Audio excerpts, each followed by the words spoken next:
What if the samurai code wasn't just something you read about in history books? What if it could be a blueprint for putting broken lives back together?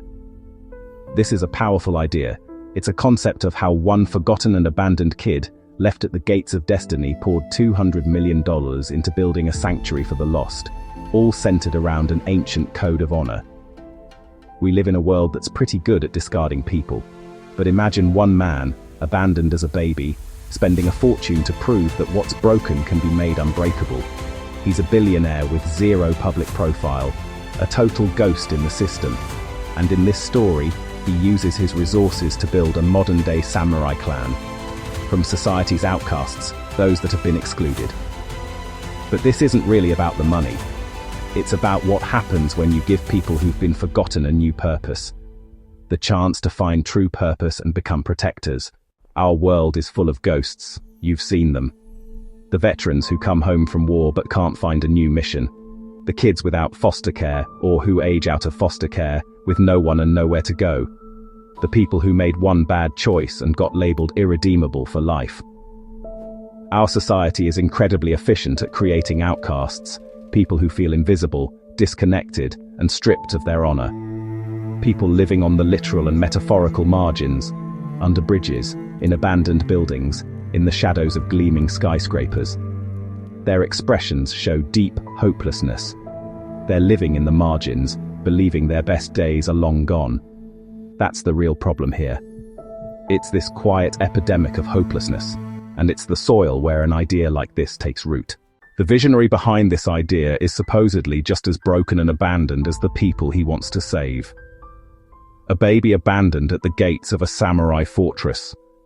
Powerless, unseen, disposable. But where others who find success might dream of revenge or yachts, he found something different. Bushido, the code of the samurai. He was supposedly obsessed with the legend of the 47 Ronin, masterless samurai who chose loyalty and honor to avenge their fallen lord, even though it cost them everything. He realized that true strength isn't about power over others, but mastery over yourself. It's about service. So, after quietly building an empire, he didn't step into the spotlight. He stayed a ghost, a benefactor working from the shadows to give the masterless a new master, a shared purpose. So, he pours $200 million into creating the Sanctuary, a fortress of redemption tucked away in the mountains of the city outskirts. Torii gates mark the path from a lost life to a new one. See, new members don't get a handout, they get a code that they must live by. They learn Gi, integrity, to be honest. They learn Yu, courage, to face their own demons. They learn Jin, compassion, to actually care for each other. They study Rei, respect, Makoto, honesty, Meiyo, honor, and finally, Chugi, loyalty. Not to some lord, but to the clan and their shared mission. This isn't a wellness retreat, it's a forge. If you believe powerful ideas can challenge broken systems, then hit that subscribe button. We dive into concepts like this regularly. The former soldier, haunted by war and totally adrift. At the Sanctuary, his tactical skills aren't erased, they're reforged. He learns to use his discipline not for destruction, but for protection, mentoring new members and finding a peace he thought he'd lost forever. A young woman fleeing violence and crime discovers her inner strength through martial arts and meditation. Her transformation shows her gaining confidence, power, and self-worth. Or imagine a young woman who ran from a life of domestic violence and crime, convinced she was worthless.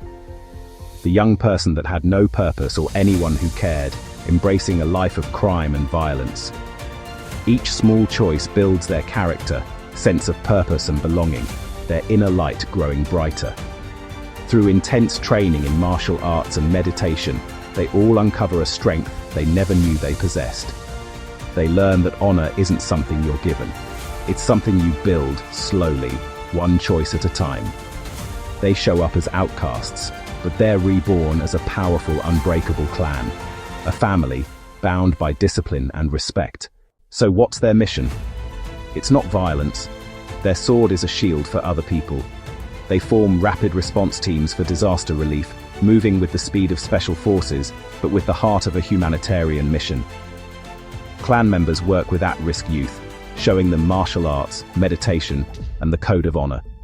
They mentor at-risk kids, showing them a different path than the one so many of them were forced to walk. They become silent guardians for communities the system has left behind, proving their worth with actions, not words. The clan members patrol communities, stop crimes, and protect the vulnerable. They wear modern clothing inspired by samurai aesthetics, moving with grace and purpose through urban environments. They become modern-day samurai, protecting the vulnerable from crime, muggings, violence, and building a sanctuary that extends far beyond their own walls. So this isn't really about one billionaire or a clan. It's a question for all of us. What do we do with the things and people that are abandoned and broken? Do we just throw them away, or do we try to make them strong again? The billionaire samurai watches from the shadows, his ultimate mission fulfilled. Redemption is always possible. The sanctuary suggests that the most forgotten people, if given a code, a community, opportunity, and a real purpose, can become the fiercest protectors. It's a powerful idea, isn't it?